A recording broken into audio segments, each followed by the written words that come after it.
이런 암에 대해서 말씀을 드릴 건데 제가 오늘 말씀드릴 이 내용 중에 부제를 정해봤어요. 유전무제, 무전유제. 이게 암 얘기를 한다고 했는데 이거 유전무제, 무전유제 무슨 뜻이지? 돈이 있으면 죄가 되고 돈이 없으면 죄가 된다는, 돈이 있으면 죄가 없고 돈이 없으면 죄가 된다는 이런 뜻인 거 다들 알고 계시잖아요. 그런데 제가 암에 대해서 이런 부제를 정한 거에 대해서 아마 그 시청하시는 분들 중에는 아마 경험하신 분은 아마 느끼실 거예요. 저 말이 무슨 뜻인지 분명히 아실 텐데 제가 오늘 강의 드릴 내용을 자세히 살펴보면은 그 말 뜻이 이 말 뜻이었구나라고 아마 확신을 가지실 건데요. 암 발병률을 먼저 볼게요. 발병률을 보면은 명수로 따지면요. 명수로 따지면 2019년도와 2009년도, 그다음에 1999년도 계속 우상향으로 지금 계속 암 환자는 늘어나고 있어요. 그리고 이 환자 수 말고도 백분율로 발생률로 따져도 우리 10만 명당 발병률로 따져도 계속 우상향으로 늘어나고 있거든요. 이렇게 늘어나게 된 이유가 뭘까요? 2년마다 한 번씩 건강검진 하시는 분들 계실 거예요. 40세 이상이 되면은 우리나라 건강보험공단 굉장히 잘 돼 있어서 2년마다 한 번씩 꼭 건강검진을 받으라고 연락이 오잖아요. 그러면 선제적 검사를 항상 받으시고요. 그렇게 되면 초기에도 발견을 많이 하시는 분들이 생기고요. 그다음에 또 뭐 식습관이나 환경이나 이런 것들에 의해서도 암 발병률이 높아질 수밖에 없잖아요. 우리나라가 코로나 시국이 지금 뭐 마무리돼 간다라고 하기는 하지만 그래도 코로나 엄청 무서웠잖아요. 2년 반 넘게. 그런데 사실은 코로나는 이 전염성 질병이라 정말 조심하고 꼼짝도 안 한다면 안 걸릴 수도 있는 질병이잖아요. 그런데 암은 그렇지가 않아요. 아무리 조심을 해도 아무리 건강관리를 잘해도 암이 발병하는 그 원인을 누구도 찾아낼 수가 없어서 암에 걸릴 수밖에 없는 확률이 3명 중에 1명이라는 거죠. 그래서 점점 더 이렇게 암에 걸리는 환자들이 늘어나고 있는데 과연 얼마나 살까요? 암에 걸리면. 암의 진단을 받으면 우리가 치료를 여러 가지 많이 받잖아요. 치료를 많이 받으면서 새로 나온 치료법도 많이 쓰실 거고 아니면 기존에 치료하는 방법을 가지고 가시는 분들도 많이 계실 텐데 암에 걸리면 과연 얼마나 생존을 하는지 이 그래프를 한번 볼게요. 여자와 남자의 생존율이 좀 많이 차이가 있죠. 아무래도 여자분들이 확실히 더 많이 사시는 것 같아요. 생명 사시는 기간이. 그거는 아무래도 좀 더 관리를 좀 더 잘하시고 여자분들이 술 담배를 좀 덜 하시고 이런 부분도 있겠지만 어쨌든 이거를 전체적으로 놓고 봤을 때도 보면은 93년도에서 95년도에는 생존율이 41.2%였거든요. 그런데 9년도에서 13년도에는 69.7%, 69.4%, 거의 70% 가량의 사람들이 5년 이상 생존을 보인다고 합니다. 이렇게 점점 더 암에 걸린 환자들도 늘어나지만 그에 비례해서 5년 이상 생존율도 점점 더 늘어난다는 건 암이 꼭 치유할 수 없는 병이 아니지 않을까 이런 생각도 해보는데요. 그 이유를 곰곰이 생각해 보면 우리 의료 기술이 너무나 많이 발달되어져 있죠, 지금. 그래서 치료하는 방법도 굉장히 다양해지고 항암 치료하는 방법도 굉장히 종류가 여러 가지로 늘어나져 있기 때문에 아마 완치되는 확률도 굉장히 높아지는 그런 추세가 되는 것 같습니다. 암 치료 방법에 보면은 암의 진단을 받았어요. 그러면 제일 처음에 하는 게 무엇일까요? 정밀하게 검사를 해서 몸을 정밀하게 검사를 해서 언제쯤 수술을 할 수 있을지 없을지를 우선은 결정을 해야 되고요. 그 수술을 하기 전에 항암을 해야 될지 아니면 하고 나서 항암을 해야 될지 아니면 어떤 항암을 해야 될지 이런 부분도 각자의 그 환자분의 각자의 몸에 맞춰서 선택을 꼭 하셔야 되거든요. 그런데 제가 이거 굉장히 뭐 사적인 얘기를 말씀을 드리는 건데 저희 집안에도 그 3명 중에 1명 걸리는 그 확률을 벗어나지는 못했거든요. 그래서 저희 아버님께서 저희 친정 아빠가 간암에 걸리셔가지고 투병을 7년 정도 하셨거든요. 그런데 그때가 언제였냐면 17년 전이었어요. 그래서 항암 치료를 받고 간 절제술을 받고 또 항암 치료를 하셨는데 너무나 힘들어 하셔가지고 3번 만에 포기하셨어요. 항암 치료를. 그게 바로 1세대 항암이거든요. 예전 같은 경우에 정말 10년 전, 15년 전에 암 환자분들은 정말 고생들을 엄청 많이 하셨을 거예요. 아마 제가 하는 얘기에 공감대를 느끼시는 시청자분들도 많이 계실 텐데 굉장히 항암 치료하면서 힘들어 하시는 분들이 굉장히 많았거든요. 이 1세대 항암 치료를 보면요. 암세포뿐만 아니라 정상세포도 공격을 해서 같이 죽이기 때문에 합병증이 굉장히 많죠. 합병증이 굉장히 많아서 버티시기가 너무 힘들어 하시더라고요. 그래서 1세대 항암 치료를 하신 분들은 머리도 빠지고 구토도 하고 살도 빠지고 막 너무 일상생활을 전혀 할 수 없을 만큼 힘들어 하셨거든요. 그래서 항암 치료 방법이 점점 좋아지게 된 게 2세대 항암 치료가 새로 나왔죠. 2세대 항암 치료는 뭐냐면 표적 항암이라고 해서 암세포만 찾아가서 암세포만 죽이는 거예요. 특정 유전자를 공격. 그런데 문제가 뭐냐면 이 표적 항암 치료제는 자꾸 내성이 생기는 거야. 한 번만 치료해서 완치되는 게 아니고 한 번 치료하고 2번 치료하고 최소 10번 이상의 항암 치료를 받아야 되는데 받을 때마다 내성이 생기다 보니까 치료력이 점점 떨어지는 거죠. 그래서 다시 또 개발된 항암 치료가 지금 흔히들 얘기하는 3세대 항암 치료거든요. 이 항암 치료를 보면은 면역 세포를 활성화해서 종양 세포를 공격하고 그다음에 가장 그 면역력을 좋게 해가지고 항암 치료를 받으면 암세포가 사멸하게 되는 이런 현상인데요. 이게 또 단점이 있어요. 치료비가 너무 비싸다는 거지.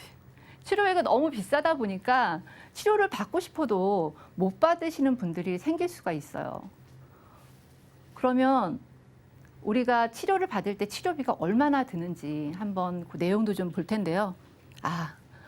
하나 더. 제가 이거 빼먹고 갈 뻔했는데요.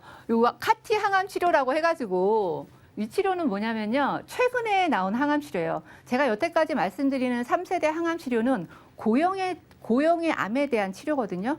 몸에 어느 한 군데에 고정돼 있는 암에 대해서 그 부분을 찾아가서 집중적으로 암세포를 죽이는 일용 치료인데 카티 항암 치료는 뭐냐면 우리 피에서 백혈구에서 T세포를 추출을 해가지고 이 채취한 거에다가 암세포를 인지하는 유전자 CAR 이거를 CAR라고 하는데 이 CAR을 배양을 해요. 세포 배양을 해.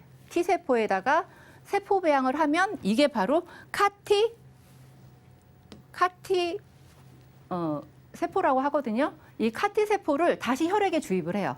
그러면 혈관을 따라서 암세포를 찾아가 가지고 사멸을 시키는 이런 항암 치료제도 있습니다. 되게 신기하죠. 우리가 예전에 알고 있는 항암 치료는 정말 너무 1세대 항암 치료는 너무 머리도 빠지고 막 속도 메스껍고 엄청 힘들어 하셨는데 이런 치료를 받으시는 분들은 당일로 항암 치료를 받으시고요. 당일로 퇴원을 하세요. 그리고 일상생활도 가능하시고 굉장히 부작용도 적으면서 항암 치료의 효과도 굉장히 뛰어나고 그런데 단점이라고 할 게 치료비가 비싸다는 거. 그래서 제가 서두에 말씀드리는 유전무죄, 무전유죄라는 이런 암이랑은 전혀 상관없을 것 같은데 굉장히 상관성이 있는 이런 일이 발생을 하거든요.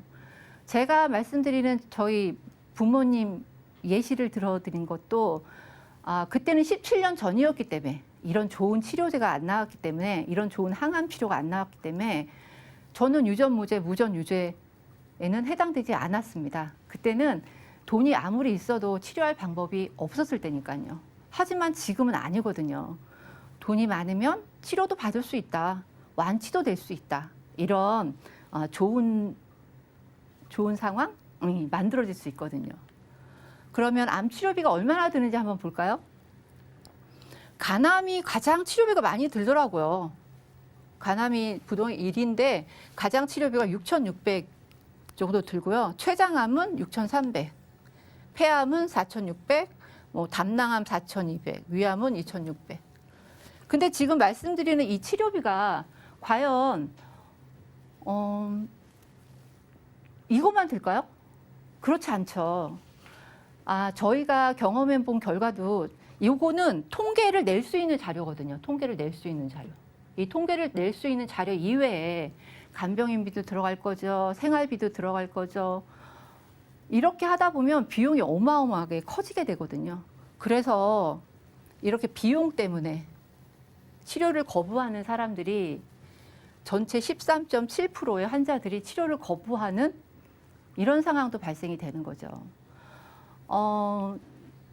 아빠가 만약에 암에 걸렸는데 자식들 형편이 굉장히 어렵다면 그 아버님께서 과연 이렇게 비싼 치료를 계속 받겠다고 하실까요? 그래서 자식된 입장에서는 유전무죄, 무전유죄가 될 수도 있다는 겁니다. 제가 너무 무겁게 얘기 드렸죠. 가볍게 말씀을 다시 한번 드릴게요. 암 치료 비용을 자세히 살펴보면요. 어떤 분야에 가장 많이 들어갔냐. 60% 가까이, 58.9%가 항암 치료에 들어갔다고 합니다. 항암 치료에 암 치료비가 60% 가까이 들어갔다는 이유는 왜 그럴까요? 우리나라 진짜 너무너무 좋은 나라 맞는데요. 건강보험 너무 잘 돼 있어서 암 치료비 중에 95% 급여에 해당하는 부분은 모두 다 나라에서 부담하고요. 5% 정도만 환자가 부담을 하거든요. 근데 이 5%에 걸려있는 조건이 있죠. 꼭 급여여야만 하는 거. 그런데 우리 항암 치료는 비급여 항목이 너무나 많거든요. 그렇기 때문에 총 들어가는 비용이 이만큼 있어도 60%에 가까운 돈을 다 표적 항암 치료로 사용할 수밖에 없다는 거죠. 그렇다고 치료를 안 해드릴 수도 없는 입장인 거고.